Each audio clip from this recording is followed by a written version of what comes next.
Yes, welcome Senko Linki.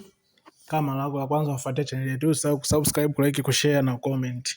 Leo hii tunakuja kukuonyesha namna gani ya kuangalia ni matokeo ya mtihani wa kidato cha taifa au mtihani wa taifa kidato cha 4 Zanzibar. Kupitia website yao ya Baraza la Mitihani la Zanzibar ilitoa taarifa leo kuna uwezekano uwepo wa kutangaza matokeo. Nikinukuu taarifa nasema taarifa ya kutolewa matokeo ya darasa la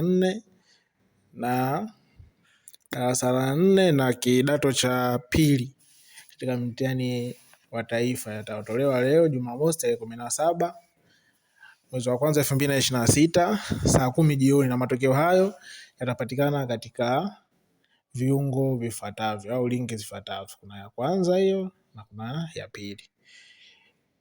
Kwa official rasmi upande wa Zanzibar, matokeo yao ya kidato cha pili na darasa la 4 yanatoka leo. Kwa video ijayo utaonyesha namna gani ya kuangalia matokeo hayo, namna gani ya kuangalia matokeo yao. Asanteni sana, tutane katika video ijayo. Chao.